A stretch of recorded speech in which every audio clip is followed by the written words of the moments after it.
right, so welcome to another episode of Dark Dialogue Shadow Chat Sessions. I'm your host, John. And I'm Angela.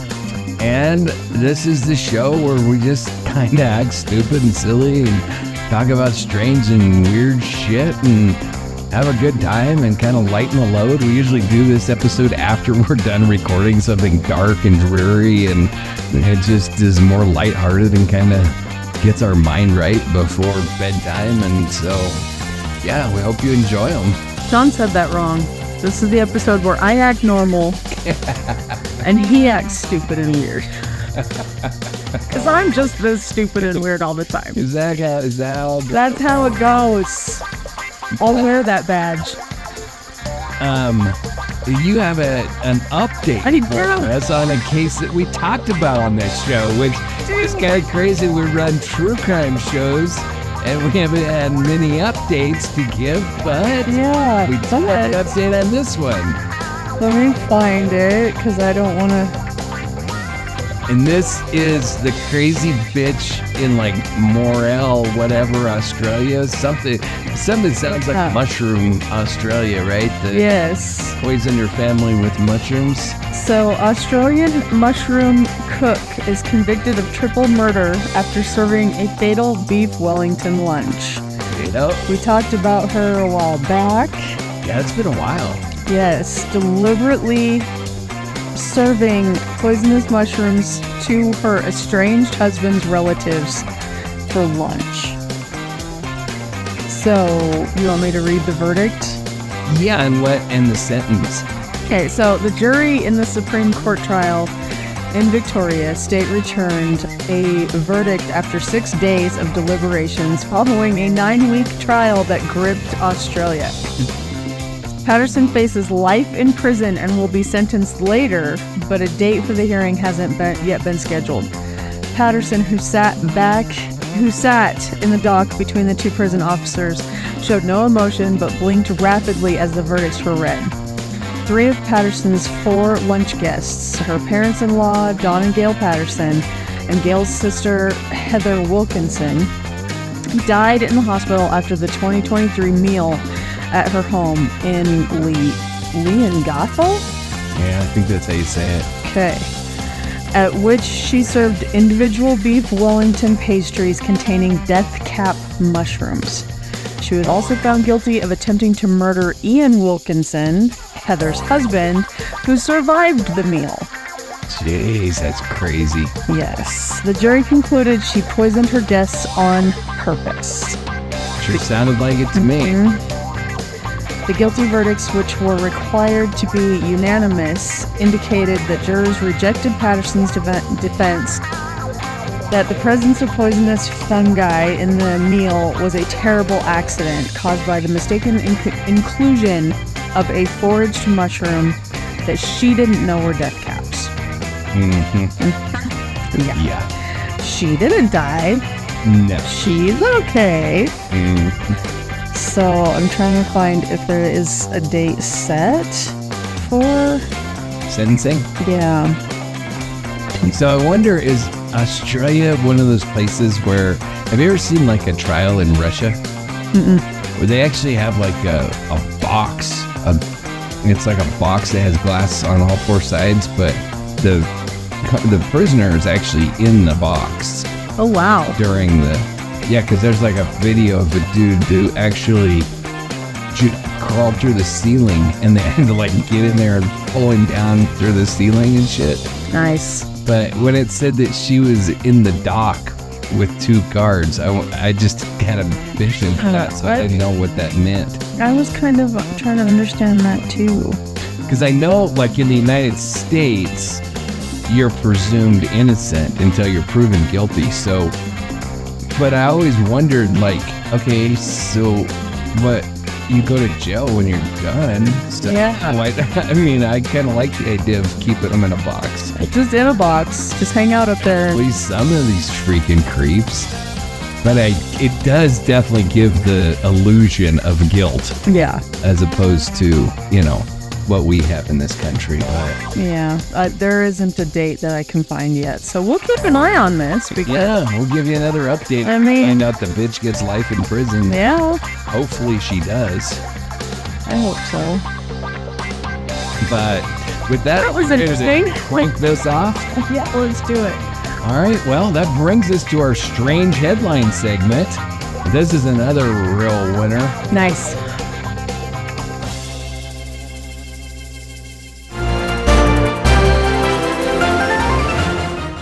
Florida woman calls 911 to report her meth is bad. I've heard this. I've heard that. It's Springfield, Florida. I love people. 50-year-old Barbara Lee Ray called 911 in 2022, claiming that she wanted her meth tested for authenticity. Deputies arrived, and sure enough, she handed over 2 baggies of crystal meth. Ray explained that she was concerned about the drug's purity and wanted law enforcement to protect her from being scammed. Not surprisingly, they did by arresting her for possession of methamphetamine. Well, Ray was taken into custody without incident and became an overnight meme among Florida's already impressively weird criminal catalog. right? So my take on this, the drug war's lost when meth users are calling the cops for quality control. Barbara wasn't trying to get clean. She was just trying to get high, ethically. I guess when you've accepted that you're doing meth, your next priority is product integrity. Was it vegan? Was it gluten-free? Was it made by Heisenberg? Were all of the dyes removed? Unless it's whatever Heisenberg used for the blue meth. I can't remember what that was, but it It was wasn't very PCP. specific. It was PCP. Was it? Okay. Yeah. Or it was like a precursor to PCP. Yeah. I just remember how they stole the jug of it. That's what, because that's how the Hells Angels used to cook the biker meth back in like the 70s and stuff. Yeah, that's where Heisenberg got the idea. Yeah. Yeah. Every time you bring that up, all I want to do is say, science, bitch! It's so funny. All I want to do. When I was in Albuquerque, I was blown away by how big that is there. Like, you go into candy shops and the rock candy, Mm-hmm. it's like blue meth. It's Yeah. the blue meth rock candy. They're just riding it. Yeah. I like it. Pinkman's house, you can like drive by it and look at it because it's just a house in Albuquerque. Do they have the chili pea? They have meth? they have that they have every, I don't know if it's still that way, but when I was down there, I mean, it was every store had Breaking Bad shit all over. It's probably like when you go to Buffalo, it's all Longmire stuff. Yeah. When you go to Albuquerque, it's Breaking I Bad. wonder if that pizza is still on the roof. Probably. Anyway, All of the Breaking Bad things we can talk about. should DEA agents start handing out Yelp stars to drug dealers now? Yeah. Uncle Hank, man.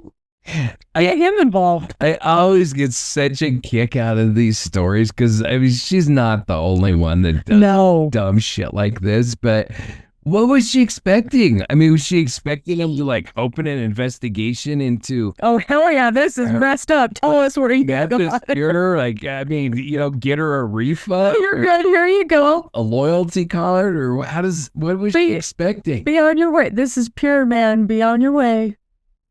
And I don't. I mean, this Ah. another bad Breaking Bad reference, but this is about as smart as the dude that crawls under the ATM machine in Breaking Bad and gets his head squished. Like, Yeah. but meth does make you dumb as shit, man. It Mhm. makes you do dumb Yes. stuff. And you'll end up in our dumb criminals category. Yes, So don't. you will. So, do you like turn them into the Better Business Bureau? Is there a rating for drug dealers, or Yeah, yeah, I think so. maybe there ought to be. Yeah. So now we jump into our conspiracy corner. The Black Knight satellite Earth's creepy cosmic stalker. So like Batman? Have you heard of this one? No, I hear Batman when I hear the Black Knight, though. Yeah, I'd never heard of this one before. But so since the 1960s, a mysterious object in near polar orbit has stirred conspiracy theories. Named the Black Knight satellite, it was supposedly first detected by Nikola Tesla and later photographed during NASA's STS-88 mission. Conspiracy theorists argue it's an ancient alien tech designed to observe human civilization, while skeptics say it's simply a thermal blanket from a past shuttle mission. Regardless, the satellite's mythos persists, spawning countless YouTube documentaries, Reddit threads, and wild late-night coast-to-coast AM rants. My take? Yes, the old alien spy blanket theory, because clearly a species advanced enough to cross galaxies decided to monitor us by duct taping a toaster to our atmosphere. If this thing is watching us, I hope it turned itself off after 2020 out of sheer embarrassment. So I had never heard of this one before. I could tell you one thing: if it was actually detected by Nikola Tesla, it is definitely not a blanket off a shuttle launch. Yeah. So I guess first thoughts, because I didn't really look into this at all. I kind of put this episode together quickly, so I didn't look into many of these very much at all. But I'd never heard of this thing. No. If they're missing their blankie, how are the little alien babies gonna go to sleep? I don't know. If aliens are watching, do they also binge Earth TikToks and scream into the void? I fully believe we are their reality TV show, and they're just like, dude, take the rose. Don't do that. Yeah. Like a Truman Show? Yeah, they're just screaming at their monitors. So, should we send it a mixtape or just a global apology letter? It might be big enough to warrant like chocolate and flowers too.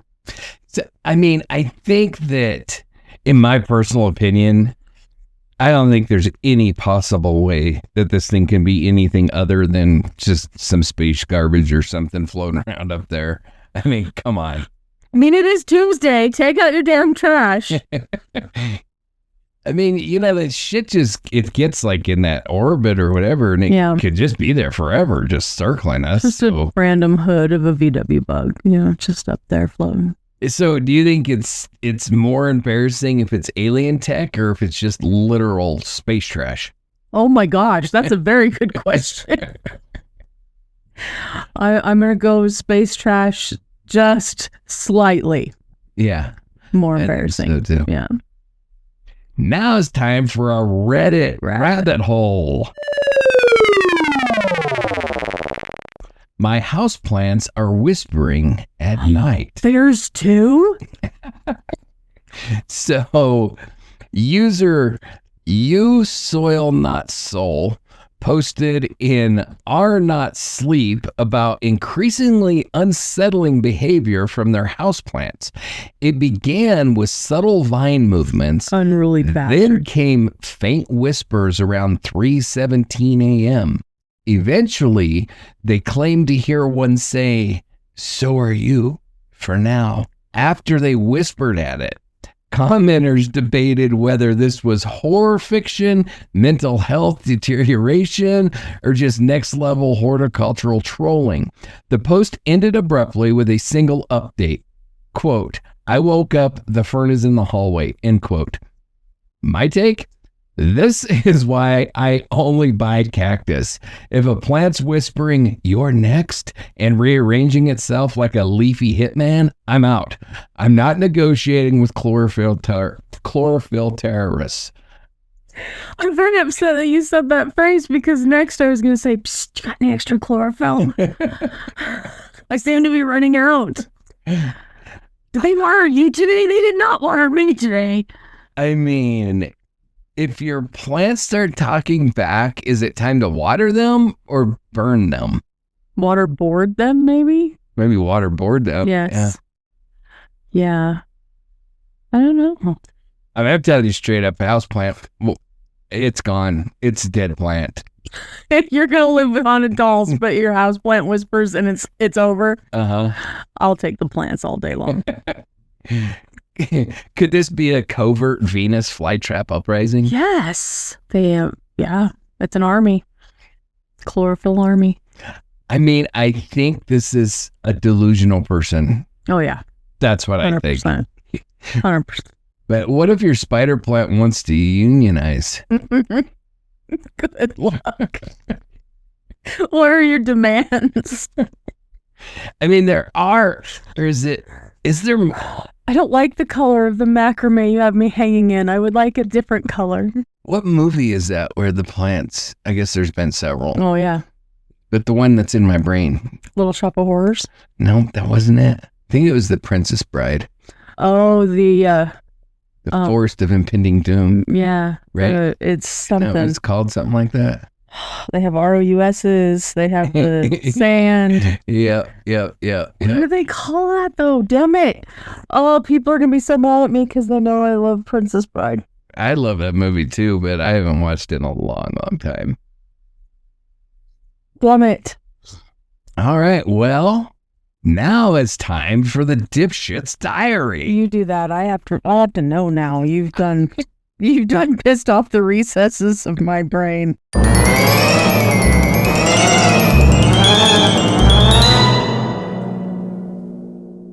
Dipshit Diaries. A Manchester man hides from police inside a giant teddy bear. So, a UK man on the run hid in a life-size teddy bear. Police only found him when the bear appeared to breathe. It's freaking called the fire swamp. How the hell? The fire swamp. That's right, it is. Okay, continue. So, Joshua Dobson, age 18, was wanted for stealing a car and skipping court. Police searched his girlfriend's home and noticed a 5-foot teddy bear that seemed oddly alive. Turns out, Dobson had hollowed it out and climbed inside. He was promptly arrested. No word on how traumatized the poor bear was. My take? I know teddy bears are meant to be comforting, but using one as a felony hideout feels like a deleted scene from Paddington Goes to Jail. Bonus points for strategy, negative points for breathing too loud. And that is the little douchebag right there, and the bear. I'm so upset because I have always wanted one of those bears. Really? Yes. I never understood what the hell you're doing one. Load on it and let it wrap around while I watch scary movies. Duh. Oh, duh. Duh. I should have known. Are you new? Do you not know me yet? Goodness sake. Should teddy bears be added to the National Most Wanted list? No, we must protect them at all costs. Endangered species list. So if you hide inside a plush toy, do you get extra time or just a hug? I think you should get extra time because you're defiling perfectly good plush toy. I think it's, some of the ways that these... Where did he put its guts? I think he pulled them out and threw them in the garbage. Rude. I don't know. I think it seems like it was planned. Reverse build a bear. The cops come, this is what I'm going to do. I'm going to crawl inside the bear. And the other part I do not understand, I don't understand this shit, is both men and women. It seems to be more women, but men do the dumb shit too. Of why are you with this douchebag? If somebody comes to your house and it's like, I'm gonna hollow out this giant bear so I can hide from the police when they come looking, why are you not how about you get your ass out of my house? That would be the first thing I say. The second thing I'm going to say is those bears are $500. No, the fuck you're not. I mean, maybe he bought it for her. I don't know, but still. Probably was stolen money. The bear's probably evidence now. Oh, I'm sure it's evidence now. That poor bear is living in some cell somewhere and it did no wrong. So is this how Build-A-Bear gets into criminal background checks? Probably. Those stories. Can you imagine? My Lord. I can't believe they're still open. We walked by one the other day and we're like, dude, people still do this? Are they? Yeah. I mean, they were, I take my girls, they loved them. I could see, I mean, teddy bears are like the timeless toy. Yeah. They've been around for freaking ever. I don't even have the slightest clue when the first one was. I don't know, but I bet it was back like. It was probably scary looking. Probably, or Scary. it is now because it's 200 years old. But Yeah. I mean, they've been around forever. Yeah, and I still have one from when I was 2. Really? Yeah. Yeah. I mean, they are kind of the timeless toy. I don't think they'll ever go away. I think the whole Build-A-Bear idea was brilliant. I wish I would have thought that shit up. I know. Yeah, we were walking through Billings the other day and it was still open and I was shocked. Beyond belief, I was shocked. Yeah, it just doesn't surprise me that much. I don't know. It doesn't surprise me. I don't know if they'll ever go away. It was a brilliant idea. It wasn't busy, but it was open. So there's that. It was also 11 o'clock in the morning and I think it had just opened. Oh, yeah. Because a lot of places had just opened. Just open. Yeah. I don't know. Maybe they'll go out of business. I don't know. But I think it's just such a brilliant idea. And it's not a trend. It's not build a TY baby. Yeah, I don't know. A beanie baby. Oh, yeah. Beanie baby. Yeah, or that. I was thinking of that stupid doll, the one that's Disney doll, the Disney doll that was haunted, remember? Oh, Frozen. That Elsa. Ice movie. Yeah. Elsa. Yeah, that thing. All right, next is Florida man. Florida man baptizes himself naked in church and then punches a cop. So a man broke into a Florida church, stripped naked, dunked himself in the baptismal font, and assaulted a cop. He called it a religious awakening. Derek Porter, age 28, smashed a window to enter a church in Panama City Beach. He removed all of his clothing, baptized himself in the font, and when police arrived, he punched one of them in what witnesses called a, quote, unanointed uppercut, unquote. He was tased mid-him and arrested. My take? Look, I'm all for self-improvement, but maybe don't start your spiritual journey with nudity and assault. This was less born again and more booked again. The cop was clearly the adversary. Is a self-baptism valid if you get tased right after? No, I don't think a self-baptism is valid anywhere. I know that's not where you're going, but I don't think so. I believe there has to be, I believe it's a team effort. Then I think there has to at least be one other person present. Yeah. I don't think you can baptize yourself. Yeah, because then every time any one of us takes a bath, we have baptized ourselves. Right. And I mean, if you believe in baptism, then you're Christian. And Jesus didn't even baptize himself. No. John the Baptist baptized him. So if I would say Jesus can't pull it off, then no one can. That some guy naked in a church is gonna. And come on, Florida, what are you letting people do out there? I'm telling you what, I do not look for strange shit out of Florida. It's just so much strange shit comes out of Florida. Florida, come on, man. So should baptismal fonts have like a slippery when insane sign put on them? Yes. Yes. And apparently a cover charge. Yeah. And a bouncer even. And probably a bouncer. Yeah. Yeah. What would Jesus do? Or file a restraining order? I should not have laughed at that, but that was perfect. Yeah, you know, it'd be even more perfect if he was wearing a WWJD bracelet. Because that is so not what he would have done. Yeah. I mean, this one's right up there with breaking in the pet store and stealing gerbils, in my opinion. Yeah. Maybe they're related. They're probably brothers, because I think that was a Florida one too. I don't know. I can't say for I'm sure. very worried about Florida though. Somebody reach out forever. Somebody reach out and tell us that you're okay. I mean, I know a ton of good people in Florida. I do too. And I'm worried about just that. Don't know why Florida also breeds Because some of they're walking around with these people, and I think now we need to go over to Florida and rescue people. We'll skip Disney. We'll leave Disney alone. Oh, we'll definitely skip Disney. But I wonder if it's the weather. It's just too damn hot, and they're just too... Well, I mean, you know, I had no idea who this dumb shit was, but, you know, like homeless people strung out on drugs and living on the street, it's probably more comfortable in, say, Fort Lauderdale than it is in, I don't know, Buffalo, New York. True.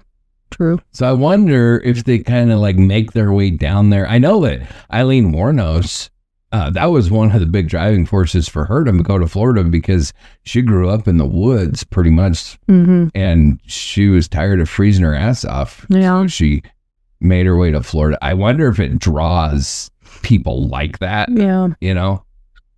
But you'd think that you'd see it in like a lot of the southern Texas, states. Georgia.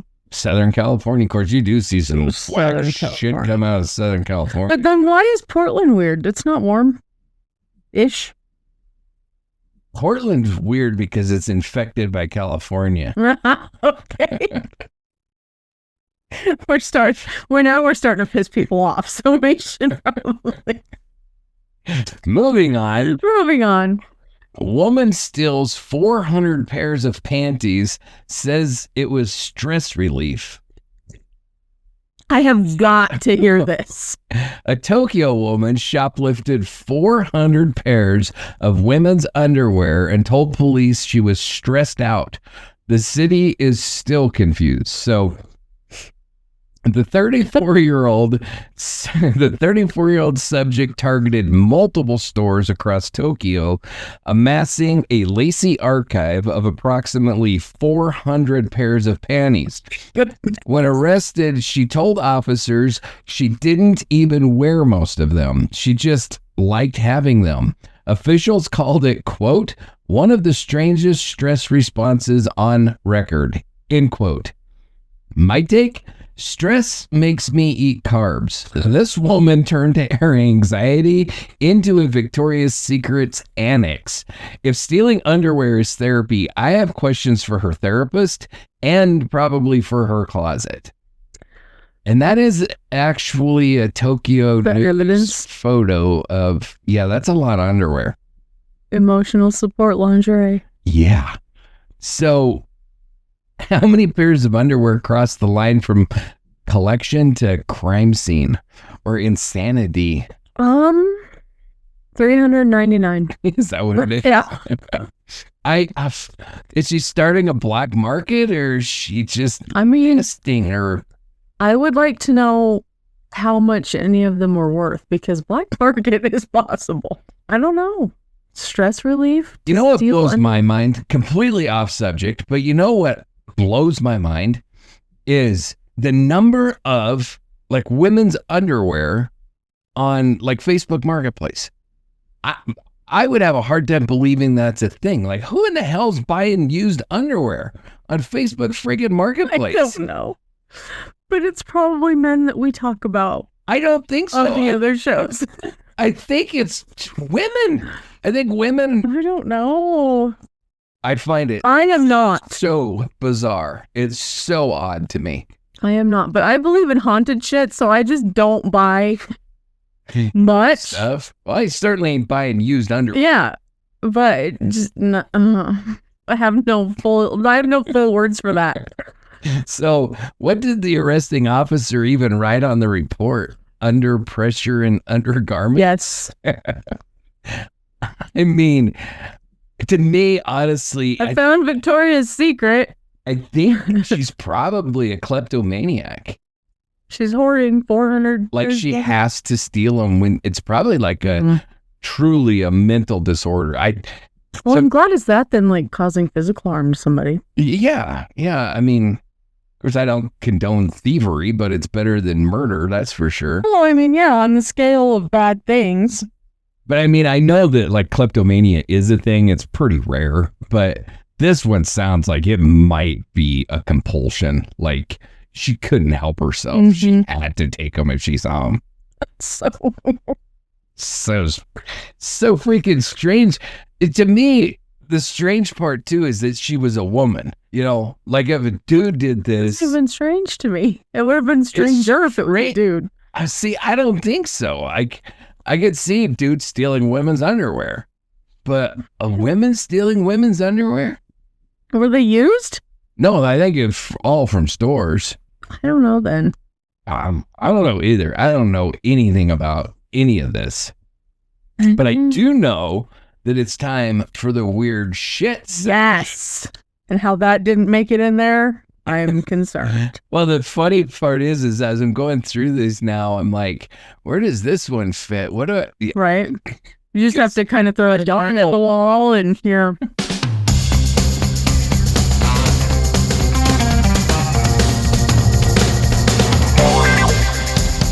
Weird shit. This one is the Time Warp gas station in Van Horn, Texas. Field trip?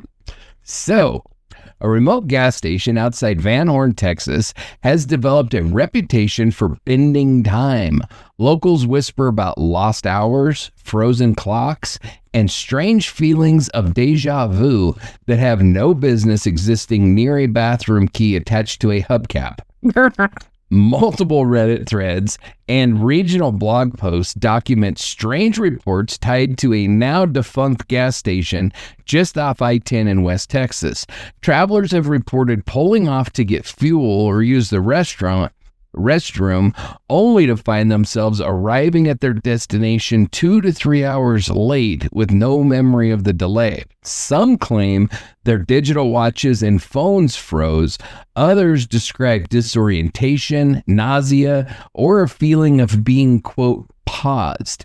In at least 2 cases, drivers say they returned to their car to find it parked in a slightly different position.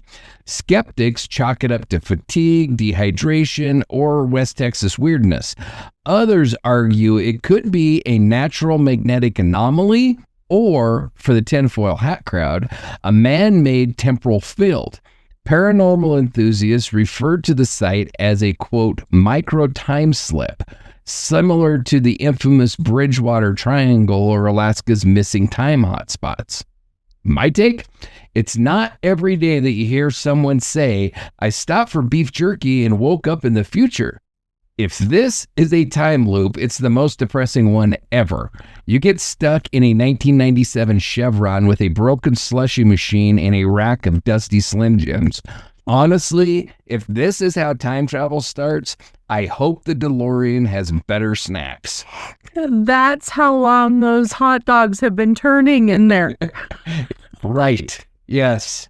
And how the hell anybody can eat them things is beyond. My son with his cast iron stomach, I do not understand. Oh, man, I cannot. Oof. Should gas stations be required to post time distortion warnings next to the diesel pumps? Yeah, this is the good one. This is time distorting. This one, yeah. I want to go. Let's go. I'd check it out. Yeah. I mean, there could be something, like, I don't know if it's like time travel, but I could believe it's some kind of magnetic interference or something that jacks with you. You ever been to the Cosmos in South Dakota? I don't. Where everything's like all crooked and things go up, water rolls uphill. I don't. Maybe. I've been there. It's cool. And there's probably something like that. Somehow there's some sort of memory back there somewhere that maybe I... Look at those filing cabinets. If your phone freezes in a time pocket, does your data plan charge extra? It better not. Yeah. I would be pissed. I would want all that data back. Can you sue a gas station for emotional damage caused by existential physics? No, you just go steal 400 pairs of underwear. Is that what you do? Yeah. So, thoughts on this one? Other than I want to go check it out, that's my thoughts. I want to go check it out. Why does it have to be in Texas? That's a whole bunch of miles away, and I don't like to fly. It's a few miles away, yeah.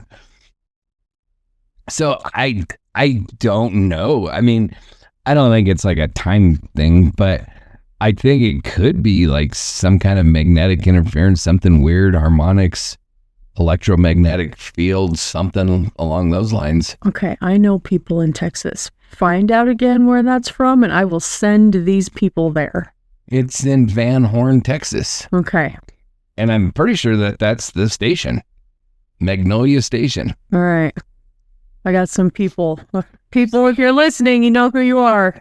Go to Van Horn and then... report back to me. Yeah, but will they see how... Let's see. What did they say? They woke up there 2 or 3... So, yeah, I mean, they were going to call you late. That's fine. Because they're going to be there for 2 to 3 hours or something. Draw a chalk outline around your vehicle. There you go. Yes, investigate this and report back. Yes. All right, weird shit number 2. The McDonald's burger that won't rot. I know. So... that's terrifying. Yeah, it's disgusting is what it is. So Yeah. back in 1999, David Whipple of Logan, Utah, purchased a McDonald's hamburger and fries for a food preservation experiment. He forgot about it in a coat pocket for a couple of years. When he rediscovered it, the burger looked exactly the same. No mold, no decomposition. Whipple decided to keep it going. Now, over 25 years old, the meal has been displayed at lectures, schools, and even on the doctor's TV show. Scientists chalk the burger's bizarre preservation up to extremely low moisture and high sodium content combined with the dry Utah air. McDonald's themselves admitted that while their food will mold under the right conditions, this particular combo has a perfect storm of desiccation and poor decision-making. Still, the burger now serves as a kind of modern fossil, a monument to fast food's eternal shelf life and America's slow death by sodium. My take? This thing has survived more elections than half of Congress. If the world ends, it'd be cockroaches and this burger left, probably arguing about who gets to eat the fries. I don't know what's more disturbing, that it hasn't rotted or that it still looks kind of edible. I have words and none of them are good. I mean, None of them are good. this is a story I've heard several times. Yeah. Seen it multiple Same. times in places, but It will mold under the right conditions. yeah. People, this is unacceptable. Oh, the inner germaphobe is dying to come out and scream at you all. I mean, I'm not a McDonald's fan. It's at least been 15 years since I've Yeah. trusted anything from any McDonald's anywhere. But how could you eat this crap? No. So, should this burger be declared a national monument or just burned out of sheer principle? I mean, at this point, let's put it on a pedestal, put it in a museum, and charge people to see it. I mean, what does that say? terrible, terrible things. I don't give a shit. I don't give a shit what anybody says. Well, actually, you could tell me. You spent a lot of time in Utah. Mhm. I haven't spent that much time in Utah, but I'm going to assume that if you buy strawberries, they mold and rot, just like Almost immediately. place else. Mhm. And, bananas turn brown and rot, just like every place Almost else. immediately. So this whole bullshit about, it's Utah's the perfect atmosphere and all, like, Yeah, no. no. It's the food. I'm sorry. Yeah. There's like so many preservatives in that shit that it doesn't rot. Yeah. That's, no. I don't know what else you could say about I don't believe that theory for 1 second. I know that they said, what was it like? It was, the high sodium content and extremely low moisture. So it's mummified? Yeah, pretty much. It was mummified before you got it. I suppose I could believe like the high sodium content, because that's how meat was preserved. It was salt cured. That's, how jerky. Bread. But, well, that's just the thing. You've got potatoes and But they're salty as shit too. the bread. Well, everything's salty. I know, but the bread isn't as salty as anything. I can understand maybe everything but the bread.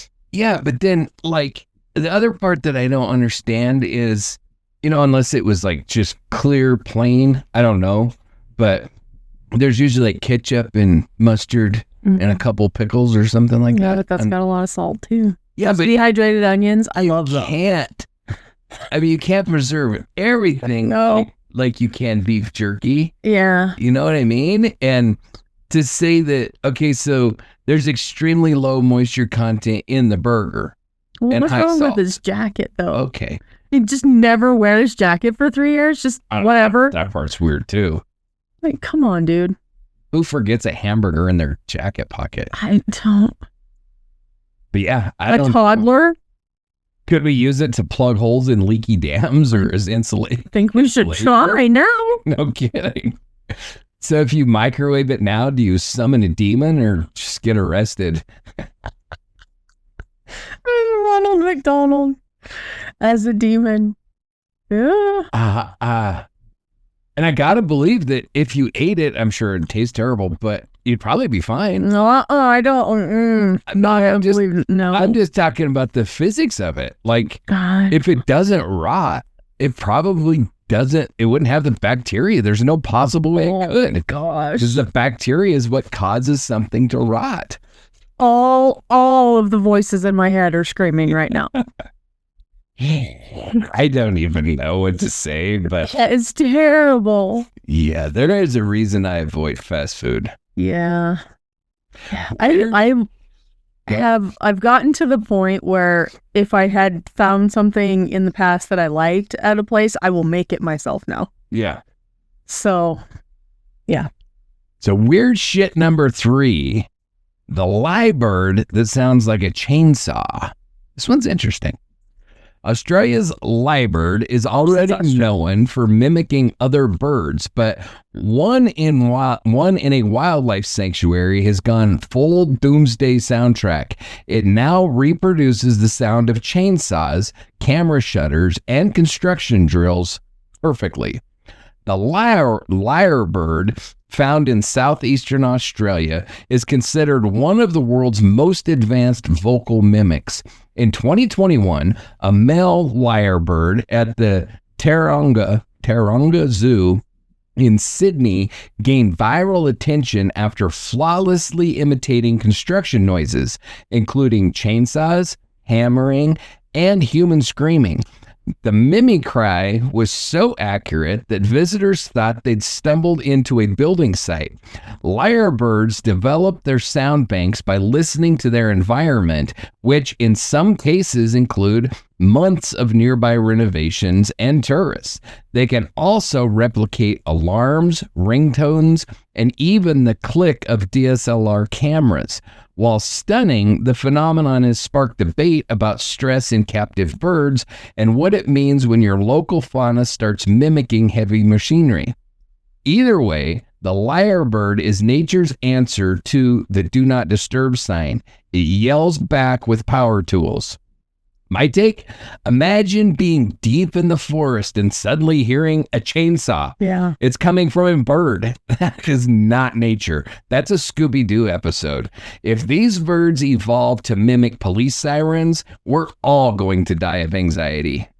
And I would have gotten away with it too if it weren't for you meddling kids. So it's fascinating to me, these birds that do this shit. Like, I've never heard of this kind of bird before. But, it's all in the name. It's a liar. It's lying. I believe that the lyre in this particular one is the instrument. This is a bad dad joke. Come on. Like Satan. Satan was the angel that played the lyre and the harp. Okay. Yes. It was like just suddenly my partner's screaming, Satan, I'm about out. That's good enough for me. Is this the most Australian horror movie plot never written? I would like to get Robert Irwin's take on this because I just don't know. I'm fascinated by it. I think it's freaking cool as shit. I really do. I would like to see a video. I imagine they're out there. Yeah, I'm going to go find some. What happens if one mimics a crying baby during a blackout? Oh, that would be annoying. I mean, I cannot remember the specifics of the case, but there was a murder that was solved by a parrot because he wouldn't stop mimicking the murder. Oh, yeah. And it was something like, "Don't shoot." Uh-huh. And it was like in the wife's voice or the husband's voice or something like that. Yeah. And it was actually like brought into court. We had, can't remember if it was a cockatiel or what it was, but we had two of them. And when one of them died, it became, the one left became friends with our cat. And it would actually yell, "Here, kitty, kitty, kitty, kitty, kitty." And the cat would come to it, and then they would meow at each other back and forth. Annoying and hilarious as shit. Oh, I bet it was. I mean, like, as like fascinating as this is and everything, could you freaking imagine this thing out your bedroom window or something? I'd lose my mind. Oh my Lord. Would lose my mind. Have you ever heard a screech owl? I believe so, yeah. Oh God, that noise is the worst ever. I had one that lived, and when I lived up in Montana, he lived in the trees, and it was awful. It's so freaking loud, and they're nocturnal, so it's always at night. That people liken it to like hearing a banshee scream. Yeah, I mean it's similar to that. There's nothing like a mountain lion. Have you ever heard a mountain lion scream? No. It sounds like a woman that's being brutally murdered. Jeez. I mean, that pack of coyotes at my house sounds like a whole bunch of teenagers just having a slumber party. Like when you are in the mountains and you hear a mountain lion scream, it is one of the most terrifying freaking sounds.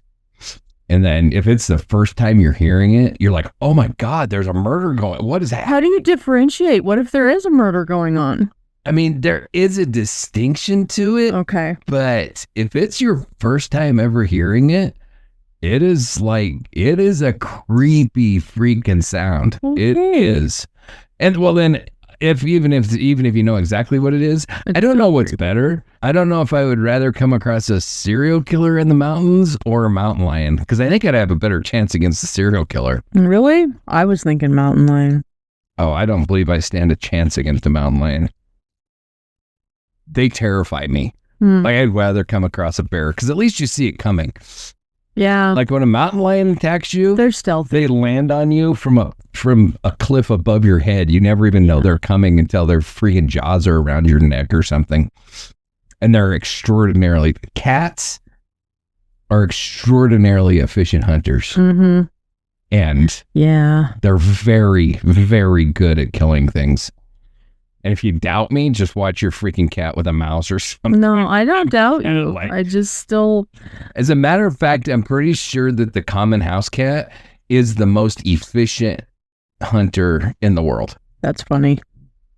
Not ours. Not at all. No, I think some have a tendency to become lazy, but like the cats that like hunt, they're very freaking good at it. Yeah. Very good at it. So anyway, kind of off subject. That's all right. That's what we do here. Can a lyrebird be arrested for disturbing the peace or impersonating a chainsaw? I doubt it. Yeah, I doubt it too. I doubt it. But it's probably protected. It is Australia. And do they have a lot of protected critters? They protect all critters. The Irwins live there. What does that have to do with it? They protect everything. I don't know about that. Steve Irwin. I know about the Irwins, but I do think there's like hunting and stuff. I know, but they protect as much as they can. So I'm assuming. I don't know this about Australia. I have no idea. These are the ones that sent the military in to wipe out the emu population. So I don't know. Well, that was pre-Irwin times. Yes, definitely. All right. Weird shit number 4. The crying statue of Sicily. Is it the one that cries blood? So, a small Sicilian village, a statue of the Virgin Mary was filmed weeping what appeared to be blood. Religious pilgrims flocked to witness the miracle, while scientists scrambled for more rational explanations. In early 2023, residents of Syracuse, Sicily, were stunned when a ceramic statue of the Virgin Mary began shedding what looked like blood-tinged tears from its eyes. Videos of the phenomenon went viral, with locals describing a holy presence in the room. The Catholic Church launched a formal investigation, while skeptics pointed to condensation interacting with mineral deposits, rust in the plumbing, or even intentional hoaxing. Notably, this wasn't the first time in Syracuse that something like this had happened. A weeping statue in the 1950s prompted a similar media storm. The Vatican eventually ruled that case a true miracle. Whether this new occurrence joins the ranks of the blessed or the busted depends on the final lab results. And I have no sardonic take on this one. Picture it. Sicily, 1912. It cuts a little too close to people's passion to make fun of it. I'm not about to do that, but I mean, it deserves a place in the strange shit section because it's weird. It is weird. And this one's definitely... I would like to understand it more. Yeah, and I mean... Having been raised Catholic, I know a lot about this kind of stuff and everything. And, you know, I know that the church does an extraordinarily thorough investigation. Yep. If they come out and say it's a miracle, like, I don't think it would ever be proven not to be. Yeah. Whether it is or because not. They don't like to say things. They flat out will not say something's a miracle if there's any explanation for it. They won't say something's anything. No. Until they're ready to say something is something. So, yeah. And I want to know more. Yeah. You know, and, you know, for the believers, I think that's really important because, you know, if they came out and said, oh, this is a miracle, absolutely, the Jesus face in the toast is 100% of a miracle or whatever, and then there's a reasonable explanation, then they've lost all credibility. Yep. And I think that's why they're so diligent, but their investigations take years. Yeah. And they do bring in like the top medical experts and stuff like that. But they spare no expense when it comes to that. But I mean, there are some of these things I have no explanation for. Like, do you know who Padre Pio was? So Padre Pio was this priest who developed what's called the stigmata, which is like the wounds of Christ where he bled from his hands and his feet. I didn't know he was part of that. And he had it for like 60 years or something. And he only died in the 60s. So he was evaluated by... extensively. Yeah, by scientists and all. And nobody can explain it. Nobody has any explanation. Huh. I don't know. I don't know. And this is one that I hesitate to, like, I making fun of this or I ain't touching this. No, right. I get it. Like, there is some weird shit that needs reverence. Yes. And I think this is one of those. Definitely. It's, you know, I want to know more. I really do. Not being facetious or being an ass or anything. I want to know more. I'm fascinated by stuff like that. Yeah. And it's like, so have you ever heard of like the Incorruptibles? No. So there's like this whole huge group of like Catholic saints that their bodies they're incorruptible. And their Padre Pio is one of them. Like, you can go check his body out. He's in a glass coffin in Italy. Really? You can go look at it. That requires an airplane. And like St. John Vianney, who died, I think, in the 1500s, his body's in a glass coffin in his church in France. Wow.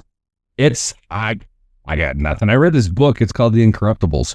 It's this freaking thick, and it's just story after story after story after story of this. Interesting. I'm intrigued. Yeah, I got nothing. I don't know.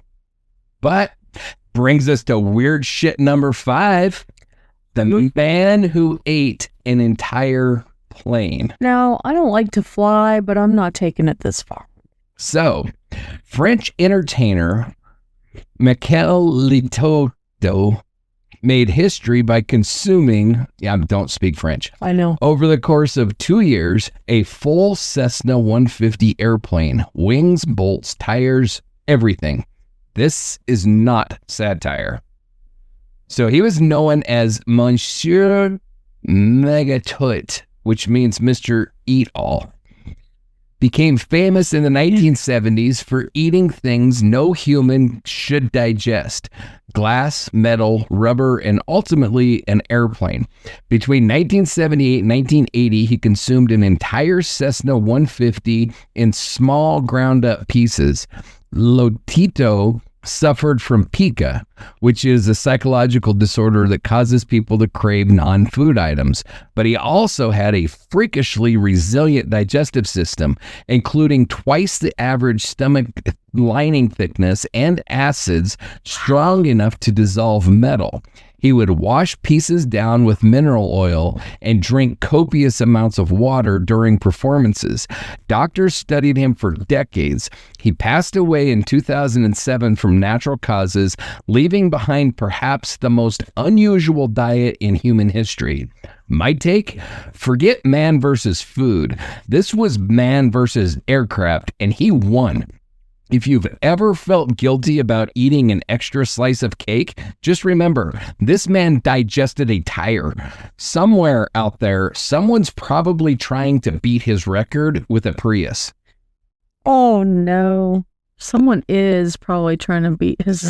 So, I actually remember him as a kid. I remember seeing him on TV, and it was like... Or no, maybe it was, remember back when we were kids and you get the Guinness Book of World Records? Mm-hmm. I think that's where he was from, is the Guinness Book of World Records. Now, I want to know, did he use seasonings? Did he use sauces? I don't think so. Oy. He ate it. But what do you serve with a side of airplane? Ranch dressing? Yeah, most definitely. Ranch goes with everything. Yeah. Side salad. Aviation fuel? Is his stomach available for military contracting? No shit. Is he one of the indestructibles? Apparently. I guess he died. He wasn't completely indestructible, but holy yeah, crap. but we don't know what he looks like now. Dead. Oh, incorruptibles. That's what he looks like. Corruption, destruction, kind of the same thing. Oh, so I used the wrong word, and now we're throwing styrofoam at each other. Yeah. I would say he's very well preserved with all that mineral oil, though. Probably. Was a flight plan listed under internal travel? Yeah. So I don't know. I know the guy was legit because, like I said, I remember it back in the early 80s. I remember. I'm going to do a picture it situation. Okay. You're on a flight. Yes. You're served, let's say you're in first class and you're served your caviar with your little pearl spoon, pearl bowl, and the dude next to you is served bolts. Right. And the little, turn off, no smoking light and all that. What do you think? Did it come from this plane? That's exactly. Did he bring his own from another plane? I don't like this at all. It's weird. I mean, pica is weird. Oh, yeah. And it's a legit thing. Oh, yeah. Really struggle with it. It's interesting how, I don't know much about it, but it's interesting how it seems like a different thing for every person. Yeah. Like some people eat cotton balls, some people eat paper, some people eat airplanes. There's different levels, and a lot of us, and I am included, have a degree if we're ice chewers. Really? Mm-hmm. Huh? Ice chewers have a degree of it, so I have been diagnosed with it because I just constantly chew ice. Interesting. So, yeah. I like Chick-fil-A ice. I know, we've had this discussion, but just like ice chewers have a form of it. Interesting. Well, I think it's less dangerous than airplanes. No shit. Yeah, I'm not chewing on airplanes or anything. Yeah. But it's crazy that he could live like that. I know. It's nuts. And that his body could actually digest it, and that, because I mean, his insides aren't getting tore up. well, yeah, I mean, there's cases of Internal bleeding. little kids or something that swallow a paper clip and it perforates the intestine and travels through their body, and they end up dying from a paper clip or a penny or something like that. Dude had to be very careful around magnets. Well, yeah, I would say Oof. you could not get an MRI. That would be terrible. I mean, every time I go for an MRI, they ask if I've ever welded before because you might have metal chips in your eyes. Yeah. No, but I ate a plane once. Yeah. I just finished the 747. Am I still good?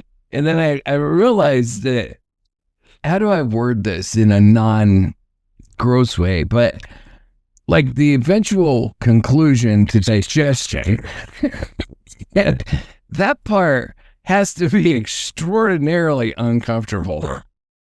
Uncomfortable. Yeah.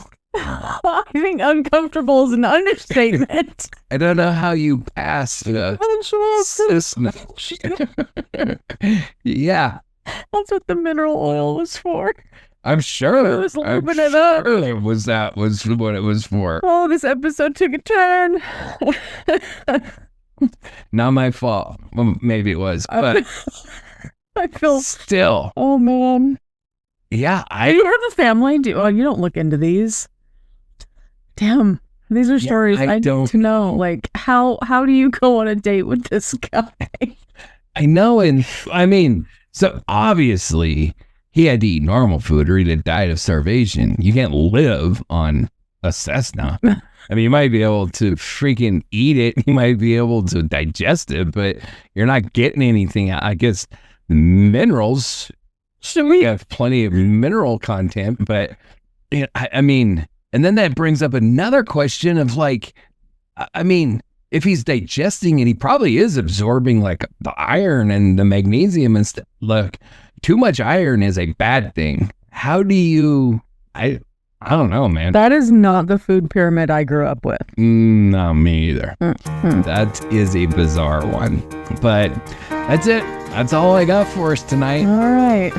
So if you like this show, you like what we do, you like how we do it, give us a like, give us a follow. Those likes really, really help us. If you're munching on Cessnas while you listen to us, reach out. We have questions.